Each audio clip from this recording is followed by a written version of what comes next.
సర్వాధికారి మహోన్నతుడానికి వందనాలు, స్తోత్రాలు. నువ్వు మాట్లాడే దేవుడవు, నువ్వు మాతో ఉన్న దేవుడవు. నీ ఆత్మ సంచారం మా మధ్య నుండి ప్రభువా, మీ అధికారానికి మేము అప్పగించుకుంటున్నాం. నువ్వు మాట్లాడితే మనుషులు బ్రతుకుతారయ్యా. నువ్వు మాట్లాడితేనే మాకు ఎలా బ్రతకాలో కూడా తెలుస్తుందయ్యా. నీ పాదాలను పట్టుకుని బ్రతిమాలుకుంటున్నాం. వచ్చిన నీ బిడ్డలతో, నిలబడ్డ నాతో, అందరితో కూడా మీరు మాట్లాడండి. పరిశుద్ధాత్మ దేవుడా, మీరు నేను కలిసి పరిచర్య చేసే గొప్ప భాగ్యం ఇచ్చారు. మీకు వందనాలు. నా ఆలోచనలు, నా మాటల్ని మరుగుపరిచి మీరు మాట్లాడి మహిమ పొందమని యేసు నామమున అడుగుచున్నాం తండ్రి. ఆమేన్. హల్లెలూయా. సమయం ఎక్కువైతుంది కాబట్టి ముందుకు వెళ్దాము. హల్లెలూయా, హల్లెలూయా, ప్రైజ్ ది లార్డ్. అందరికి వందనాలు. సరే, 1 కొరింథీ పత్రిక 10వ అధ్యాయం 12వ వచనాన్ని నేను చదువుతాను. 1 కొరింథీ, దయచేసి అందరు తీయండి. 1 కొరింథీ 10:12. తాను నిలుచున్నానని తలంచుకుని వాడు పడకుండానట్లు జాగ్రత్తగా చూచుకున్న వాళ్ళు. తీసిన వాళ్ళందరూ నాతో కలిసి చదువుతారా? తాను నిలుచున్నానని తలంచుకుని వాడు పడకుండానట్లు జాగ్రత్తగా చూచుకున్న వాళ్ళు. దాని అర్థం ఏంటి? నేను మీకు చెప్పాల్సిన పని లేదనుకుంటున్నాను.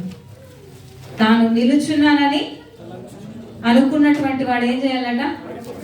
పడిపోకుండా నిలబడాలి.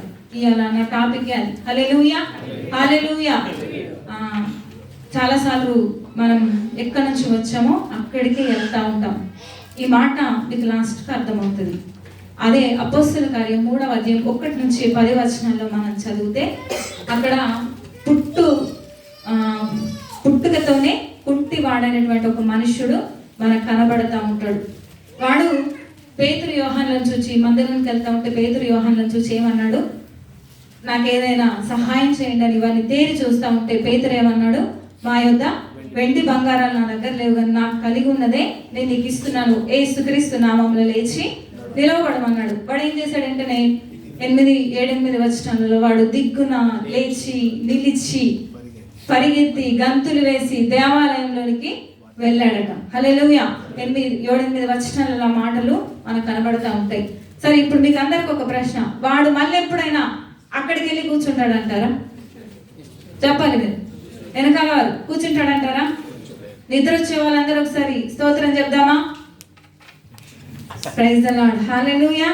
ఎవరికి నిద్ర రావట్లేదు. నేను అప్పుడప్పుడు చేస్తాను, నాకు ఏదో తమాషా చేయాలని కాదండి, మిమ్మల్ని నా వైపుకు లాక్కొచ్చుకుని దేవుని మాటలు మీకు వినిపింప చేయాలని నా బాధ, అంతే. హల్లెలూయా, హల్లెలూయా. సరే, ఎప్పుడన్నా మళ్ళీ ఆ మెట్ల దగ్గర వెళ్ళి కూర్చుంటాడంటారా? ఆయన ఎవరన్నా ఇష్టపడతారంటారా? మళ్ళీ ఎప్పుడు కూడా అక్కడ కూర్చోడానికి, ఆ మెట్టు దగ్గర కూర్చోడానికి ఇష్టపడడు. లేచి నిలిచి నడిచి గంతులు వేస్తున్నటువంటి వాడు ఏం చేయాలి అని అంటే, మళ్ళీ ఎప్పుడు కూడా ఆ మెట్ల దగ్గర కూర్చోవద్దు, గుమ్మం దగ్గర కూర్చోవద్దు. ఏం చేయాలి వాడు అంటే, దేవాలయానికి వెళ్ళి ఏం చేశాడట? దేవుని స్తోత్రము చేశాడు అని ఉంటుంది అక్కడ. హల్లెలూయా. లేచి నిలుచున్నవాడు. ఈ మాట మనందరికి అప్లై చేస్తే, ఒకప్పుడు ఇక్కడున్న మనందరం కూడా ఆత్మీయంగా కుంటి వారమే. దేవుడు ఏం చేశాడు? తన మహిమైశ్వర్యం చొప్పున మనల్ని లేచి నిలవబెట్టాడు. నిలవబెట్టబడ్డటువంటి మళ్ళీ మనము మెట్ల దగ్గర కూర్చోవద్దు, గుమ్మం దగ్గర కూర్చోవద్దు. పరిశుద్ధుల సహవాసంలోనికి రావాలి, దేవాలయంలోనికి రావాలి, దేవుణ్ణి స్తుతించాలి. హల్లెలూయా. ఇది ఆడనింతే అంటారా? దీంట్లో ఇంకేమన్నా చేంజ్ చేసే పరిస్థితులు కనబడుతున్నాయి అంటారా? చెప్పాలి, చెప్పాలి. అది కరెక్టేనా? ఏమన్నా తేడా ఉందంటారా? సరే, మీ మౌనం నశించునుగాక. మీరు ఏకీభవిస్తున్నారో తృణీకరిస్తున్నారో నాకు అర్థం కావట్లేదు. కొంచెం మాట్లాడండి. అర్థం కానట్టు మరీ ఫేస్ అలాగ పెడితే నేను చెప్పింది నాకు కూడా అర్థమవుతుందో కాదని నాకు కన్ఫ్యూజన్ అంటుంది, ఉన్నది కూడా పోద్ది. హల్లెలూయా, హల్లెలూయా. సరే, గలతీయులకు రాసిన పత్రిక 3వ అధ్యాయం 3వ వచనం కూడా చదువుదాం. ఇందాక 1 కొరింథీ 10:12 చదివాము. గలతీ 3:3.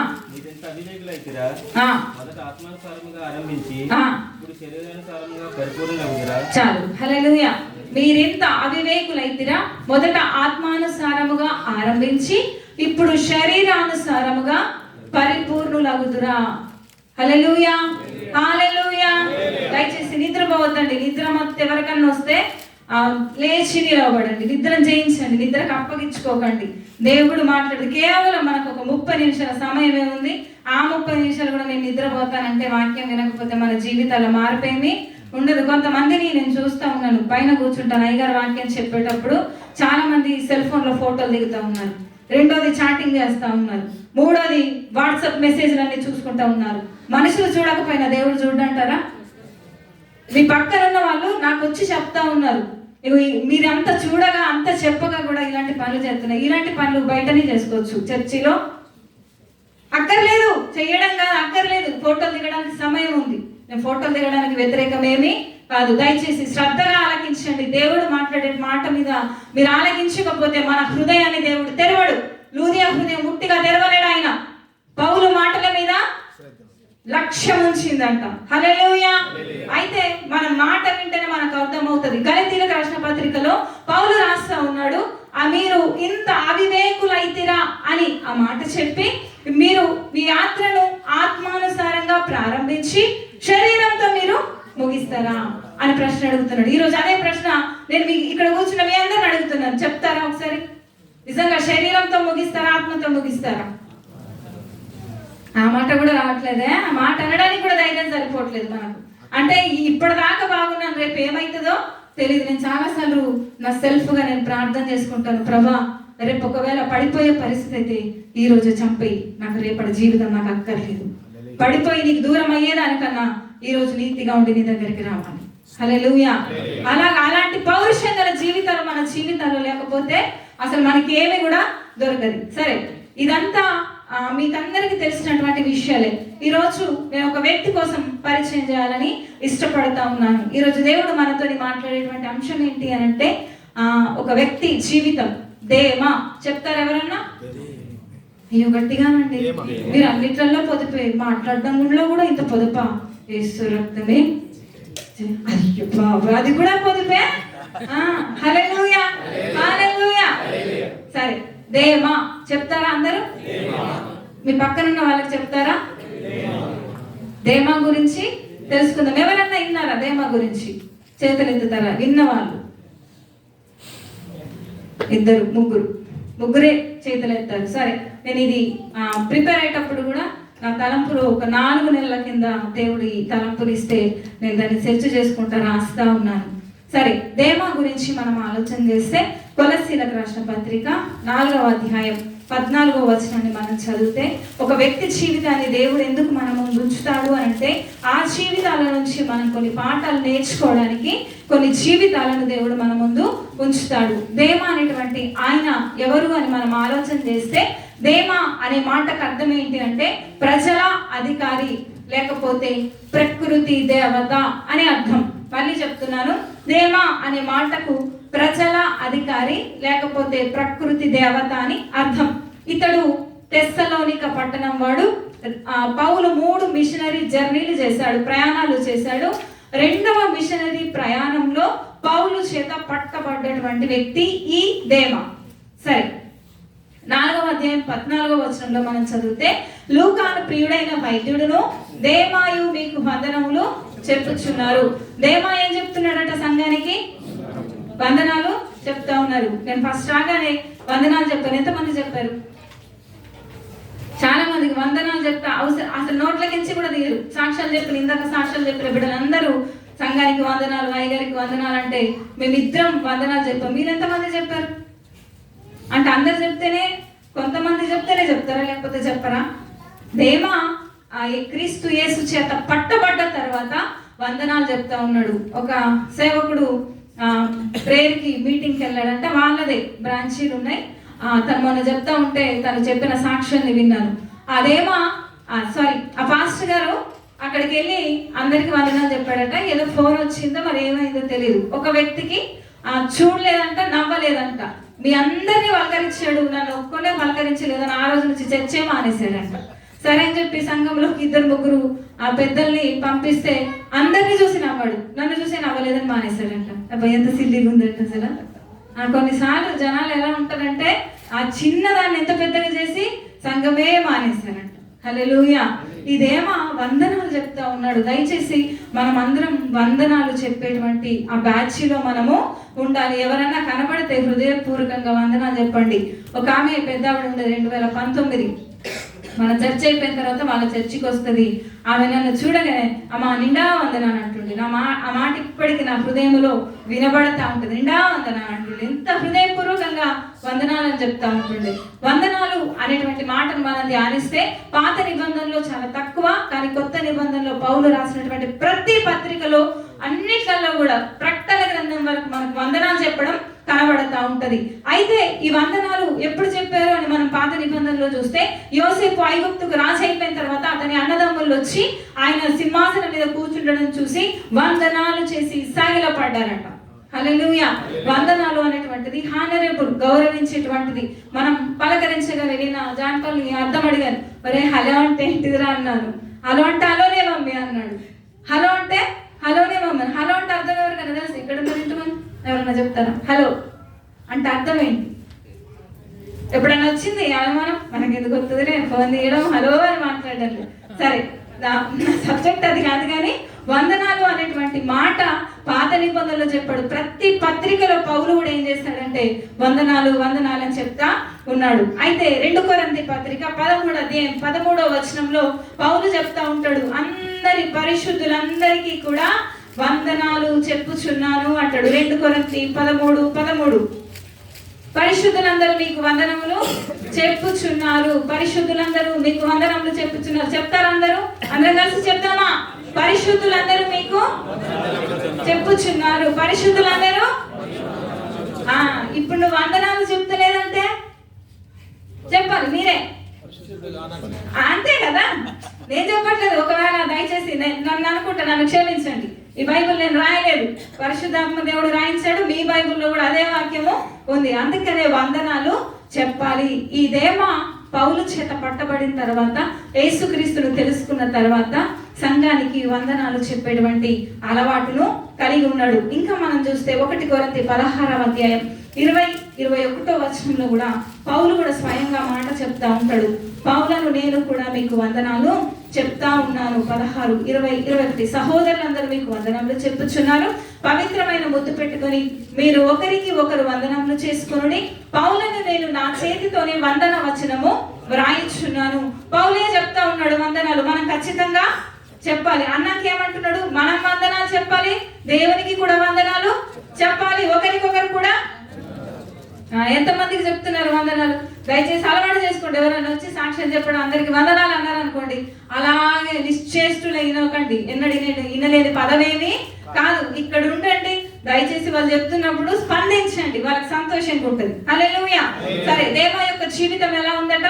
వందనాలు చెప్పేటువంటి స్థితికి ఎదిగాడు. రెండోది చూద్దాం, దేమా యొక్క జీవితం ఎలా ఉందో. ఫిలమోనుకు రాసిన పత్రిక 1వ అధ్యాయం 24వ వచనాన్ని చదువుదాం. ఫిలమోనుకు రాసిన పత్రిక 1వ అధ్యాయం 24వ వచనాన్ని చదువుదాం.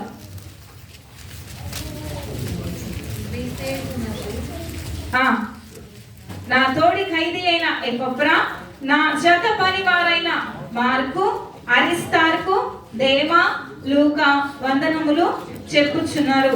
ఇక్కడ దేమా ఇంకొక మెట్టెక్కాడు. ఏ మెట్టెక్కాడు అంటారు?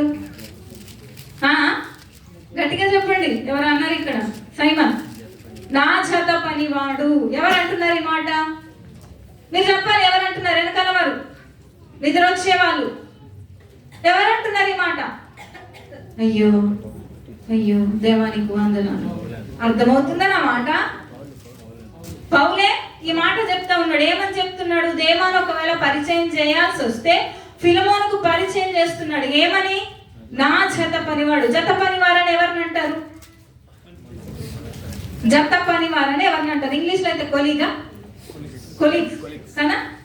కొలీగ్స్ అంటే నాతో సమంగా, నేను ఇంజనీర్ అయితే ఇంజనీరు, నేను సూపర్వైజర్ అయితే సూపర్వైజర్, నేను లేబర్ అయితే లేబర్, అలాగా సమానంగా పనిచేసే వారిని ఏమంటారు?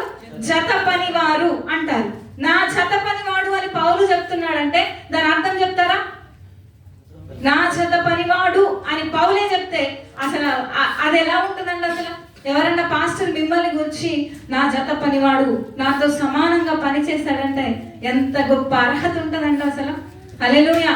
ఇక్కడ సాక్ష్యం ఇస్తుంది ఒక మామూలు వ్యక్తి కాదు, పౌలు చెప్తా ఉన్నాడు. పౌలు గురించి చెప్పాల్సిన పనే లేదు. అసలు పౌలే లేకపోతే మనకు బైబిలే అర్థం కాకపోను. 14 పత్రికలు 13+1 ఆ పత్రికలు రాసినటువంటి ఆ సంఘటనలే బైబిల్లో లేకపోతే, ఒకవేళ అపోస్తల కార్యం నుంచి యాకోబు పత్రిక కాస్తే ఈ మధ్యలో ఈ 14 పత్రికలే లేకపోతే అసలు మనకి ఏమి కూడా అర్థమయ్యేది కాదు. హల్లెలూయా. అలాగా పౌలు ఏమని చెప్తున్నాడు అంటే, నా జత పనివాడు అంటే కలిసి పని చేసేవాళ్ళు. ఇలాగా ఎదుగుతా ఉన్నాడు. దేమా చాలా మంచిది. కొన్ని రోజుల తర్వాత ఎదుగుతా ఉన్నాడు. ఇప్పుడు అసలు విషయాన్ని మనం చూద్దాం. 2 తిమోతి 4:10 చదువుదాం. తిమోతికి రాసిన 2వ పత్రిక 4:10.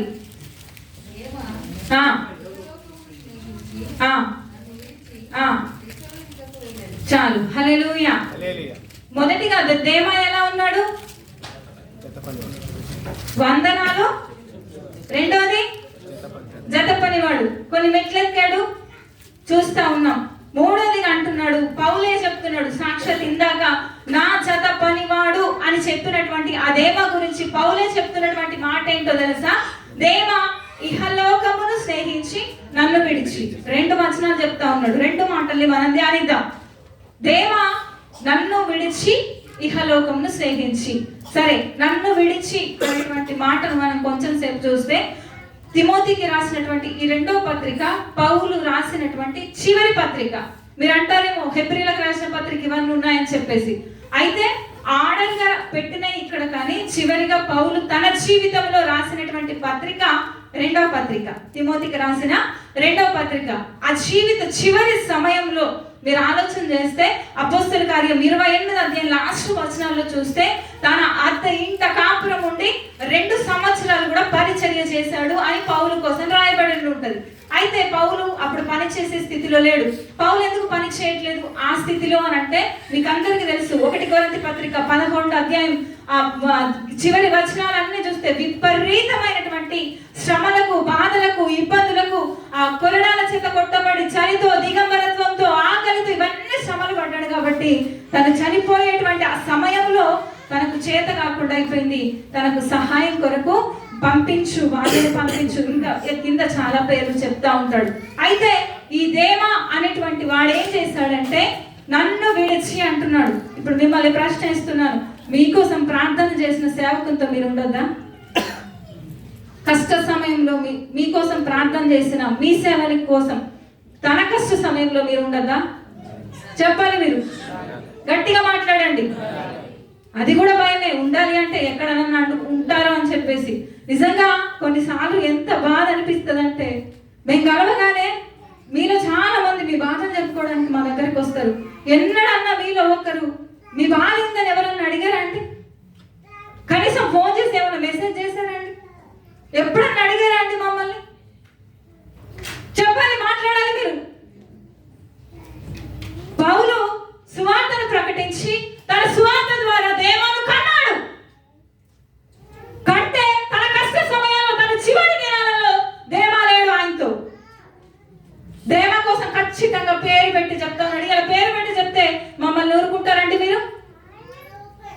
పౌలు చాలా సార్లు తన పరిచర్యలో పేర్లు మెన్షన్ చేసుకుంటూ చెప్పాడు. అలెగ్జాంద్రు అనే కంచెడివాడు నాకు చాలా కీడు చేశాడని. మీ పేర్లు పెట్టి చెప్పి ఈ మాట అంటే, నన్ను ఎలా అన్నావని సేవకుని నిలదీయట్లేదా? ఇందాక సేవకుడు బాధపడింది అదే కాదా అండి? ఎన్నడన్నా వచ్చి మీకే బాధ అని అడిగారా? వారం రోజులైతుంది నిద్రపోకనే. సేవకుడు అంటే మీకు అంత చులకన అయిపోయిందా? మీ ఆత్మలకు లెక్క చెప్పేవాడు కాదా సేవకుడు అంటే? మీరు డబ్బుల విషయాలనే మీ భర్తలకు, మీ భార్యలకు లెక్క చెప్తారే, మీ ఆత్మలకు లెక్క చెప్పేవాడు కాదంటాడా? మనసులో ఉద్రేకం ఉంది, సముద్రం పొంగుతా ఉంది. ప్రభా సహాయం దయచి మా పక్షంలో ఉండేవాడు దేవుడు ఒక్కడే. ఎన్ని మాటలన్నా మా వెనకాల ఎన్ని మాటలు మాట్లాడుతున్నారు. 7 సంఘాల మధ్యలో సంచరించే దేవుడు ఆయన. బయట ఏం జరుగుతుందో మాకు తెలియపరిచే దేవుడు ఆయన. మనం ఒక దగ్గరికి వెళ్ళాం ప్రార్థన చేయడానికి, మన వాళ్ళు కాదు, వాళ్ళు థర్డ్ ఫ్లోర్ లో ఉంటారు.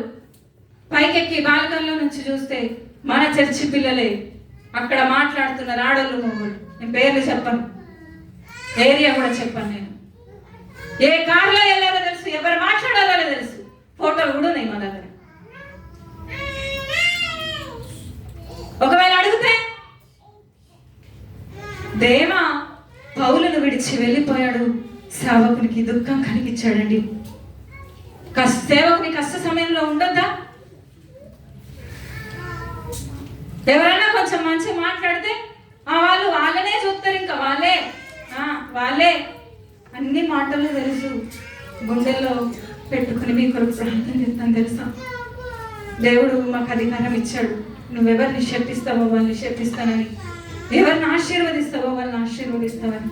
చివరిగా ప్రార్థన చేసేటప్పుడు నిండు మనసుతో ప్రార్థన చేస్తానండి, ప్రభా నీ బిడ్డలు నీ సన్నిధికి వచ్చారు, వాళ్ళని ఆశీర్వదించు. మేము ఆశీర్వదిస్తే మీకు ఆశీర్వాదం కాదా అండి? మమ్మల్ని లేవీయులుగా ప్రత్యేకపరచుకోలేదా అండి? కష్ట సమయంలో పౌలుని విడిచిపోయాడు, వందనాలు చెప్పే స్థితిలో ఉన్నాడు, నా చదపని వాడు అని చెప్పే స్థితిలో ఉన్నాడు. పౌలుకు వెన్నుపోటు పొడిచి వెళ్ళిపోయారు. ఎంతమంది అండి మీరు మాతో ఉన్నది, మా కష్టాల్లో ఉన్నది? ఇప్పుడు బాగుంది మీకు కనబడుతుంది, ఒకప్పుడు నిజంగా ఎంత నలిగిపోయామో, ఎంత దీనస్థితో మీకు తెలియదు. దేవుడు ఈరోజు మమ్మల్ని ఆశీర్వదించాడు. దానికి కూడా ఎంత అసూయ, ఎంత ఈర్ష మనుషుల హృదయాల్లో కరడు కట్టుకునిందో ఒక్కొక్క మాట తెలుస్తా ఉంటే హృదయం బద్దలవుతుంది. తెలుసా ఏమండి? ఎవరికి చెప్పుకోవాలండి మా బాధ? మా వెనకాల అన్నమాట దేవుడు వినలేదా? అహరోను మిర్యాము సరుక్కున్నారు, మోషే కంప్లీట్ చేయలేదు. వెంటనే వాళ్ళని కూడా ప్రత్యక్ష గుడారం దగ్గరికి పిలువని మోషే పక్షంలో ఉన్న దేవుడు, మోషేతో సమానంగా మేము లేం, కానీ దేవుడు ఖచ్చితంగా మాతో ఈ రోజు దాకా కూడా ఎన్నో శ్రమలు, ఎన్నో ఇబ్బందులు, వాటన్నిటిలో ఈ దేవా అనేవాడు కష్ట సమయంలో పౌలును విడిచి వెళ్ళిపోయాడు. సేవకుని కష్ట సమయంలో ఉండండి. నేను చాలాసార్లు ప్రసంగిలో కూడా అంటాడు, సంతోషపడే వారి ఇంటికి మీరు వెళ్ళకపోయినా పర్వాలేదు, కానీ దుఃఖపడే వారి ఇంటికి మీరు వెళ్ళండి అని చెప్తా ఉంటాడు. మీరు పెళ్ళికి వెళ్ళకపోయినా పర్వాలేదు, ఎవరైనా చనిపోతే వాళ్ళు ఓదార్చడానికి, మీ పరిచర్య, మీ వంతు పరిచర్య చేయడానికి మీరు వెళ్ళాలి ఖచ్చితంగా. మనుషుల కోసం అలాగ చెప్తే మీ సేవకులం మేము, ఖచ్చితంగా మీరు మా పక్షం ఉండొద్దా అండి? 250 మందిని ఎందుకు చంపేశాడండి? మాట్లాడింది ముగ్గురే. 250 స్వరాలు కలిసి ముగ్గురిని ఉసిగొల్పి పంపించేశారు. 250 మంది లెక్క దేవుడు చూశాడు. దేమా అనేవాడు పౌలుతో కష్టాల్లో ఉండలేదు. ఇంకా మనం చూస్తే ఎందుకు నన్ను విడిచి వెళ్ళిపోయాడు అని అంటున్నాడు. ఎక్కడికి వెళ్ళాడు అంటే ఇహలోకమును స్నేహించి. యాకోబుకు రాసిన పత్రిక 4వ అధ్యాయం 4వ వచనంలో చూస్తే, వ్యభిచారులారా ఈ లోక స్నేహం దేవునితో వైరమని మీరెరుగరా. హల్లెలూయా, హల్లెలూయా, హల్లెలూయా. వ్యభిచారులారా అంటున్నాడు. వ్యభిచారం అంటే అర్థం ఏంటి? ఒక్క భార్య ఒక్క భర్త ఉంటే వాళ్ళు భార్య భర్తలు అంటారు. ఈ భర్తకు 2 ముగ్గురుతోనూ ఉంటే వ్యభిచారి అంటారు. ఈ భార్యకు 2 ముగ్గురు ఉంటే వ్యభిచారులు అంటారు. దీని అర్థం అక్కడ దేవుడు మాట్లాడుతుంది ఏంటో తెలుసా? ఇటు దేవునితో ఉన్నావు, ఇటు లోకంతో ఉన్నావు, అందుకే వ్యభిచారులారా అని చెప్పి, ఈ లోక స్నేహం దేవునితో వైరమని వేరెరుగరా. ఈ లోక స్నేహం అని అంటే అర్థం ఏంటి అని అంటే, దేవుని కన్నా స్నేహాన్ని, ఈ లోక స్నేహాన్ని ప్రేమించే వాళ్ళు, దేవుని కన్నా బయట వాళ్ళని ప్రేమించేవారు, దేవుని కన్నా దేనికి మీరు ప్రాధాన్యతనిచ్చిన ఆ యొక్క లోకాన్ని ప్రేమించేవారే. దేవా అనేవాడు ఈ లోకాన్ని స్నేహించి నన్ను విడిచి వెళ్ళిపోయాడు. ఇక్కడ 2 జరిగినాయి. పరిశుద్ధుల్ని విడిచిపెట్టాడు, పాపులు ఉండేటువంటి స్థలానికి వెళ్ళిపోయాడు. పరిచర్య చేయాల్సినటువంటి స్థితిలో, పతనమయ్యే స్థితిలోకి వెళ్ళిపోయాడు.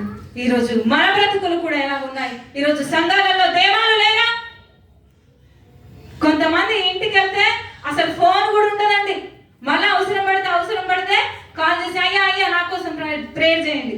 నిన్న ఒక ఆయన అయ్యగారిని తొందర పెడతా ఉన్నాడు. అయ్యగారు ఇప్పుడు వచ్చేయండి నా దగ్గరికి, ఎక్కడున్నాడో తెలియదు, ఏంటో తెలియదు.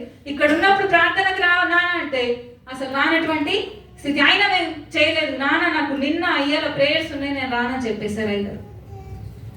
మేము చేసే సహాయం కూడా ఇక్కడ మొబైల్ పెట్టి లేకపోతే ఆ తెర మీద వేసి చూపించుకునే బ్యాచ్ కాదు మా బ్యాచ్.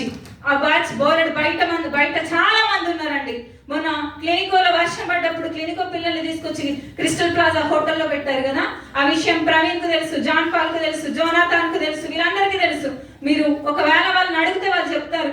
వాళ్ళు అన్నం లేదని చెప్పి బాధపడితే రాత్రంతా నిద్రపోలేదు. నేను తెలుసా 10:30కు అమ్మ తిన్నారని మెసేజ్ చేస్తే అమ్మ తీసుకొచ్చిన వాళ్ళు కనీసం టీ కూడా ఇవ్వలేదు, నీళ్లు కూడా లేవన్నారు.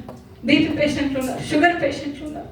కడుపు తరుక్కుపోయింది. పొద్దున్న జోనాథాన్కు ఫోన్ చేసి అక్కడికి వెళ్ళి టీ స్నాక్స్ ఇచ్చిరా బయట అంటే ఆ పిల్లోడు వెళ్ళి ఇచ్చి వచ్చాడు. మధ్యాహ్నం వంట చేసి జాన్పాలు ప్రవీణ్ ఇద్దరు కలిసి అయ్యగారిని తీసుకొని వెళ్ళారు. అయ్యగారికి చేతు బరువు చేత కాదని. ఇవన్నీ నేను చెప్పాలా అండి మీకు? నా చేతనైనంత మేము చేస్తా ఉన్నాం కదా. అయ్యగారు చేతనైనంత అయ్యగారు చేస్తా ఉన్నారు కదా. వాళ్ళకే చేస్తాడు, మాకు చెయ్యడు. ఇయ్యా మా మీద. ఈ లోకాన్ని స్నేహించే వారి మాటలు అలాగే ఉంటాయి. దేవుణ్ణి ప్రేమించేవారు కొంతమందికి చెప్పాం అలా స్థితిలో ఉన్నారని చెప్పేసి, ఎవరు స్పందించలేదు. No problem. వంట చేసి వాళ్ళకి పంపిస్తే వాళ్ళు ఫోటోలు దించి అమ్మా ఇదే ఎక్కువ మా జీవితానికి ఇప్పుడు అని చెప్పి కడుపు నిండా తిన్నారు, రాత్రి కూడా తిన్నారు వాళ్ళ పిల్లలు. ఇవన్నీ మేము మీకు చెప్పి మేము పొగుడుకోవాలా అండి? దేవుడు మాకు సామర్థ్యం ఇచ్చాడు, ఆ చేసేటువంటి ఇచ్చనాలో ఉంచాడు. దేవునికి మహిమ కలుగును గాక. ఆ బిడ్డలు ప్రయాసపడి వెళ్ళిచ్చారు, వారిని కూడా దేవుడు దీవించును గాక. ఇవన్నీ మేము చెప్పాలా అండి మీకు? కొంతమంది పిల్లలు ఇబ్బందిలో ఉన్నారు, వాళ్ళకు కూడా సహాయం చేస్తూ ఉంటాం.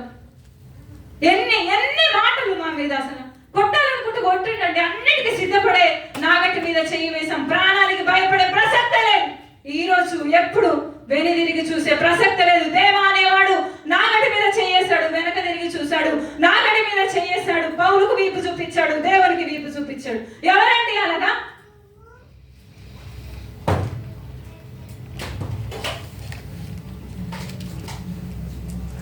సామెతల గ్రంథం 14:14 భక్తి విడిచిన వాని మార్గం వానికే వెక్కసమగును అని ఉంటది. భక్తి విడిచినటువంటి వాని మార్గం అట వానికి వెక్కసం అంటే అసహ్యం వేస్తూ ఉంటది. ఈ దేవ యొక్క జీవితం చూస్తే అసహ్యంగా ఉంది. ఈరోజు మన జీవితాలు ఎలాగున్నాయి? వచ్చినట్టే వచ్చాడు, వెళ్ళిపోయాడు. సేవకునితో ఉండొద్దా?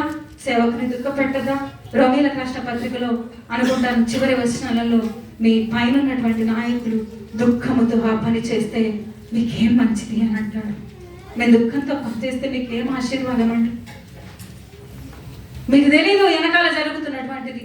మీకు బాగా లేకపోతే ఎంత ఏడుస్తామో, ఎంత ప్రార్థన చేస్తామో, ఎంత కన్నీళ్లతో ప్రతి క్షణం అయ్యో ప్రభా బిడ్డను బాగు చేయి, ఏదైనా దోషం ఉంటే మాదిగా క్షమించు. అడ్డుపడుతున్నాం. మీకు చెప్పాలా? ఒక ఆయన గౌరవ మమ్మల్ని మీరు దేశం కోసం ప్రార్థన చేస్తున్నట్టు రోడ్డు పక్కన మోకరించి ఫోటోలు పెట్టండి. మేము అటువంటి బ్యాచ్ కాదు మా బ్యాచ్. మేము దేశం కోసం ప్రార్థన చేస్తున్నామో లేదో నా దేవునికి తెలుసు. హల్లెలూయా, హల్లెలూయా. అరే యోహాను సువార్త 6:66 చూస్తే అప్పటి నుండి ఆయన శిష్యులు అనేకులు వెనక తీసి మరి ఎన్నడూ కూడా ఆయనను వెంబడింపలేదు. ఆ అధ్యాయం అంతా 6వ అధ్యాయం అంతా కూడా చూస్తే జీవాహారం అన్నాడు. అంతకుముందు వచనాల్లో చూస్తే మీరు నన్ను ఎందుకు వెంబడిస్తున్నారు అని అంటే రొట్టెల కోసమే మీరు నన్ను వెంబడిస్తున్నారు అని చెప్పి జీవాహారం అని చెప్పుకుంటూ వచ్చి చివరి వచనాలలో అంటున్నాడు అప్పటి నుండి ఆయన శిష్యులు అనేకులు వెనుక తీసి మరి ఎన్నడూ ఆయనను రొట్టెల కోసం వచ్చారు, ఆకలి తీరింది, వెళ్ళిపోయారు. ఆయన ఒక మాట చెప్పాడు, నా శరీరం తిని నా రక్తాన్ని త్రాగువాడే నిత్య జీవం గలవాడు. ఆ మాట కఠినమైంది, ఎవరు ఒప్పుకుంటారు అని ఆయన శిష్యుల్లోనే ఈ మాట కఠినమైంది అని అన్నారంట. ఆ రోజు నుంచి ఎవ్వరు కూడా ఆయన వెంబడి లేరు. ఎంత విచారకరమైన సంగతి అండి. ఆ 5 రొట్టెలు 2 చిన్న చేపలు పంచినప్పుడు ఎంతమంది ఉన్నారు? 10,000 మంది ఉన్నారు. 5,000 మంది పురుషుల లెక్కనే రాయబడ్డది. 7 రొట్టెలు 2 చిన్న చేపలు పంచినప్పుడు ఎంతమంది ఉన్నారు? 14,000. దాదాపు 20,000 మంది ఉన్నారు. సరే, ప్రతిసారి వెళ్తా ఉంటే అనేక జన సమూహం ఆయన వెంబడించింది. సిలువకి వెళ్ళేటప్పుడు ఎంతమంది ఉన్నారు మీరు చెప్పండి. ఇప్పుడు యేసు ప్రభుల వారిని సిలువకు వేసినప్పుడు ఎంతమంది ఉన్నారు? సిలువ దగ్గర ఎంతమంది ఉండి ఆయన ఓదార్చారు? పరలోకం నుండి దేవదూతలకు ఓదార్చారు. ఇవాళ మమ్మల్ని కూడా ఆయన వాక్యం ద్వారా మమ్మల్ని బలపరుస్తూ ఉంటాడు. ఒక పాట పాడతాం కదా, ప్రధాన యాజకుడా యేసు నీ అనుభవాలతో బలపరచితివి. ఆయన అనుభవాలతో మమ్మల్ని బలపరుస్తూ ఉన్నాడు. 12 మందిలో ఒకడు దొంగ, ఒకడు అప్పగించేవాడు. మొదటి నుండి ఆయనకు ఆ సంగతి బాగా తెలుసు, కానీ అవకాశం ఇచ్చాడు. ఈరోజు యేసు ప్రభు యొక్క పరిచర్యలో ఒక్కరు కూడా తోడుగా లేరు. పౌలు చనిపోయే స్థితి వస్తే అనేకులకు అద్భుతాలు చేసి దేశ విదేశాలు తిరిగి 3 మిషనరీ ప్రయాణాలు చేసి అనేకులు మార్చాడు. పౌలుకు పరిచర్య చేయడానికి చివరి సమయంలో ఎవరు లేరండి. నా జంట పనివాడు అని చెప్పుకున్నదేమో కూడా లోకాన్ని స్నేహించి వెళ్ళిపోయాడు. సరే, లోకంలో ఏముంది? 1 యోహాను పత్రిక 2వ అధ్యాయం 15 నుంచి 17 వచనాల్లో చూస్తే తండ్రి ప్రేమ వారిలో ఉండదట. ఎవరిలో అంటే ఎవరండి? లోకమును స్నేహించేవాడు. లోకములో ఉన్న వాటినైనను ప్రేమించకుడి. లోకములో ఉన్నదంతా శరీరాశ, నేత్రాశ, జీవపుడంబం. ఇవి తండ్రి వలన పుట్టినవి కావు. లోకంలో నశించిపోయేదే ఉంది. సంఘములో ఆత్మీయత ఉంది, సంఘములో జీవం ఉంది, సంఘములో సమాధానం ఉంది, సంఘములో స్వస్థత ఉంది. బయట ఇవేవి లేవు. కనుకనే మనందరం ఇక్కడ చేరాము. బయట దొరికితే లోకస్తులాగా మనందరం కూడా అక్కడికే వెళ్ళిపోదాము. హల్లెలూయా. ఇందాక సుధాకర్ ప్రార్థన చేసేటప్పుడు అంటా ఉన్నాడు, నిత్య జీవపు ఊటమైన నీ దగ్గరికి నడిపించడానికి జీవ ఆహారాన్ని మాకు పెడుతున్నావు ప్రభు అని చెప్పేసి ఆ పిల్లోడు ప్రార్థన చేస్తే నాకు చాలా ధైర్యపరిచింది అన్నమాట. హల్లెలూయా, హల్లెలూయా. నిజంగా ఆ రక్షించబడ్డ రోజు నిజంగా దేమా ఏమని ఉంటాడు? ప్రభా పరిచర్య చేస్తానని అనుకుంటాడు, కానీ పరిచర్య చేశాడండి. 5-6 సంవత్సరాలకే దూరం అయిపోయాడు. మనలో చాలా మంది కూడా అదే సమర్పణ కలిగి ఉంటారు. సమర్పణ అంటారు. ఏం సమర్పించుకున్నారు మీరు? ఒకవేళ దేవుడే మిమ్మల్ని వచ్చి అడిగితే, నేను అడిగే శక్తి నాకు లేదు, దేవుడు వచ్చి అడిగితే ఏం సమర్పించుకున్నారు? సరే, నా బిడ్డలు సేవకు అంటారు కదా, ఎంతమంది బిడ్డల్ని సేవకి ఇస్తా ఉన్నారు? పాట అయితే ఎంత బాగా పాడతారు, నా బిడ్డల సేవకు ఇచ్చేదన సమర్పణ చేయము దేవునికి నీ దేహము ధనము. ఇప్పుడు అది కూడా మాట్లాడడానికి భయమేమి, ఎందుకంటే ఎక్కడ పూట పడతామని చెప్పేసి. హల్లెలూయా. సరే, నా బిడ్డలు అంటారు, సేవకు అంటారు. అసలు సేవకు ఇయ్యరు. ఒకవేళ సేవకుడు పొరపాటున ఒక మాట పడితే నా ఇంటికి నేను తీసుకెళ్ళిపోతాను, నాకు తినడానికి తక్కువ.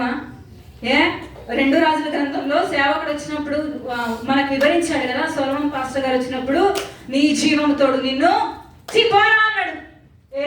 ఎలీషాని చిపోరా, నేను అంటే వెళ్ళిపోతానంటే, నీ జీవము తోడు నా జీవము తోడు నేను విడవను. 2 అంతల ఆత్మ ఒట్టిగా రాలేదది. సేవకుడు గద్దిస్తే, ఇందాక సామెతల గ్రంథంలో కూడా దయచేసి మా మాటలు అయితే మీరు వినకండి, కానీ దేవుడు చెప్తే ఖచ్చితంగా వినండి. నా ఇల్లు దేవుని కొరకు, నా ఇల్లు దేవుని కొరకు అంటారు కొంతమంది. అసలు ఇంట్లోకి సేవకుల్ని పిలవరు. ముద్ద అన్నం పెట్టింది కూడా అప్ప. ఇంకా ఉద్యోగం వస్తే నేను ఖచ్చితంగా ప్రేయర్కి వస్తాను, నా దశంభాగం కూడా ఇస్తాను. 1 నెల శ్రద్ధతో ఇస్తారు, 2వ నెల కొంచెం కష్టంతో ఇస్తారు, 3వ నెల సేవకుడు ఏమనుకుంటాడో అని ఇస్తాడు, 4వ నెల చర్చికే రవిక దశంభాగం సంగతి దేవుడు. హల్లెలూయా. ఇలాంటి వాళ్ళు దేమాలు లేరా అండి? ఇంకా అంటారు, కార్ లైసెన్స్ వస్తే దేవుని కోసమే వాడతాం, 6 రోజులు నా పని. నేను ఇందాక వచ్చేటప్పుడు ఎవరు రాలేదని బాబుని అడిగితే వాడు చెప్తా ఉన్నాడు, రాలేదమ్మా అని చెప్పేసి. 6 రోజులు డ్యూటీ చేస్తాడు, 1 రోజు దేవుని డ్యూటీ చేస్తే నొప్పి వచ్చేసింది, కానీ 6 రోజులు మాత్రం పని మాత్రం చేస్తా ఉంటారు. వాస్తవమా కాదా ఇది? హల్లెలూయా. కార్ లైసెన్స్ వస్తే ఇంకా నేను సేవలోనే. ఎంతమంది అండి సేవకు మాతో సహకరించేది? అయ్యగారు కొంచెం వయసు పడతా ఉంది, నడిపించడానికి కొంచెం ఇబ్బంది పడతాడు, కొన్నిసార్లు దూరం అంటాడు. లేదా అయ్యగారు నేను అత్తనని ఆ మాట ఈ మాట వాక్యము పాట మాట్లాడుకుంటూ వెళ్ళిపోయి వస్తూ ఉంటాం. ఎంతమంది అండి ఇక్కడ కార్లు డ్రైవింగ్ లైసెన్స్ ఉన్నోళ్ళు, నేనున్నాను నన్ను వాడుకోండి అనే వాళ్ళు ఎంతమంది ఉన్నారు? కార్ లైసెన్స్ వస్తే మన సేవే సరిపోతుంది, ఇంకెక్కడ దేవుని సేవ. కొంతమంది పిల్లలే ఉన్నారు, అయ్యా నేను వస్తాను ఖాళీగా, నన్ను నచ్చి తీసుకెళ్ళు. నిజంగా ఆ ఒక్కరిని బట్టి మేము అప్పుడప్పుడు ఉజ్జీవింపబడతా ఉంటాం. హల్లెలూయా, హల్లెలూయా. దయచేసి ఇదేమా అలా ఉండొద్దండి. దేమా ఎందుకు తన భక్తి జీవితంలో చల్లారిపోయాడంటే, చిన్నగా షార్ట్గా చెప్తాను, రాసుకునే వాళ్ళు రాసుకోనండి. ఎందుకు భక్తి జీవితంలో ఇలాగా ఆ యొక్క పౌలుతో ఉన్నప్పుడు తన జీవితంలో మార్పు లేకపోవడానికి కారణం ఏంటంటే 4 కారణాలు. లోకంతో స్నేహం ఎక్కువైపోయింది. లోకంతో స్నేహము ఎక్కువైపోయి పౌలుకు ప్రయారిటీ ఇవ్వకుండా, సంఘానికి ప్రయారిటీ ఇవ్వకుండా, పరిచర్యకు ప్రయారిటీ ఇవ్వకుండా లోకం వైపు చూశాడు.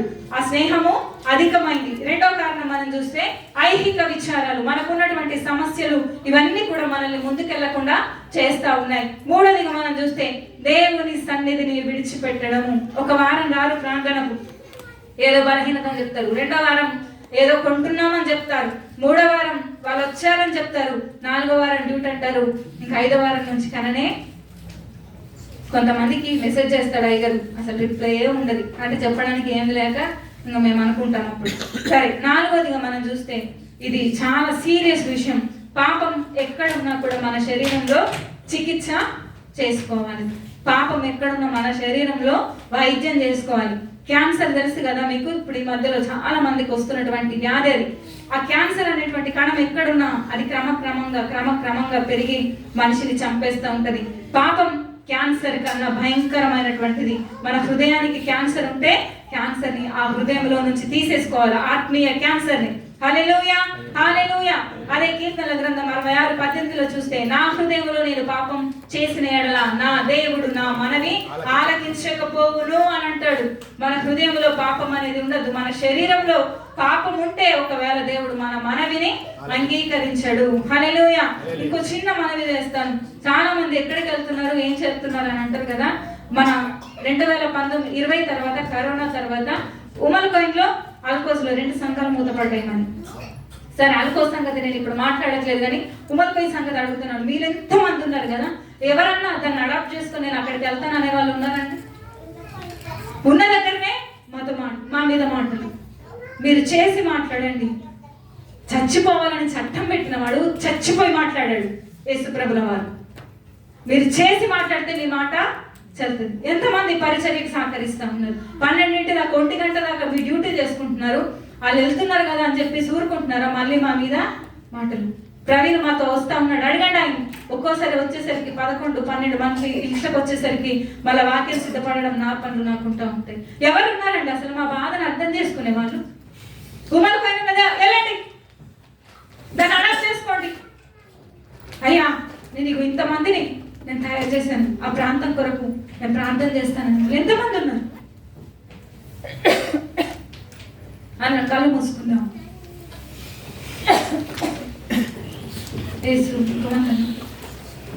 లేచి నిలబడదాం.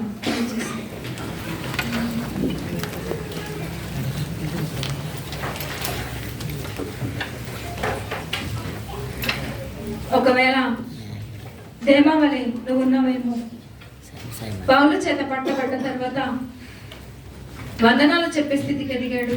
చాలా సంతోషం. నా చేత పనివాడు అని పౌలే సాక్ష్యం ఇస్తున్నాడు. ఇంకా సంతోషం. ఒక 5-6 సంవత్సరాలు అయ్యేసరికి దిగజారిపోయి సభకుని కష్ట సమయంలో విడిచిపెట్టి నన్ను విడిచి ఈ లోకాన్ని స్నేహించి అంటున్నాడు. తను విడవడం తనకెంత బాధ ఉందో అంతకన్నా బాధ లోకాన్ని స్నేహించడం. ఒకవేళ ప్రియ సంగమా, ప్రియ సహోదరి సహోదరుడా, నువ్వు ఆ స్థితిలో ఉంటే నువ్వు కూడా దేమావే ఈరోజు మాట్లాడుతూ ఉన్నాడు. దేమా తర్వాత ఏమైపోయాడో అక్కడ రాయబడలేదు, కానీ ఈరోజు దేవుడు నిన్ను ఆహ్వానిస్తా ఉన్నాడు. నిన్ను సవినయంగా దేవుని సన్నిధికి నిన్ను పిలుస్తా ఉన్నాడు. నిజమే ప్రభా, నేను నా కష్ట సమయాల్లో ఎన్నో తీర్మానాలు చేసుకున్నాను, ఎన్నో నీ సన్నిధిలో నేను మొక్కుబడులు చేసుకున్నాను, అవి నేను తీర్చుకోలేకపోతున్నాను.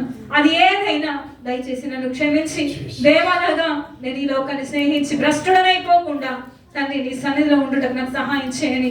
మీరు చేయొద్దు, కానీ మీ మనసుకు మీరేంటో మీకు బాగా తెలుసు. ఒకప్పుడు కష్ట సమయంలో ఏం మొక్కుకున్నావు, ఏం మాట్లాడావు, రక్షణ మారు మనసు దినాలలో ఏ రీతిగా ఉన్నావు, ఈ రోజు ఏ రీతిగా ఉన్నావు నీకు తెలుసు. ఎవరైనా అలాంటి వారు ఉంటే మీ హృదయం పైన చేయించుకోండి. దయచేసి ఎవరు కళ్ళు తెరవద్దండి.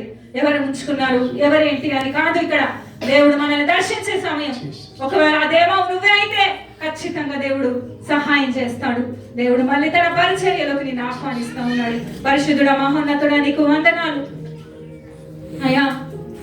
పౌలు మాట ఎత్తడానికి కూడా వచ్చి యుద్ధం సరిపోలేయా. పౌలు వ్యయపరచుకున్న దాంట్లో నేను చిన్నది కూడా వ్యయపరచుకోలేదు.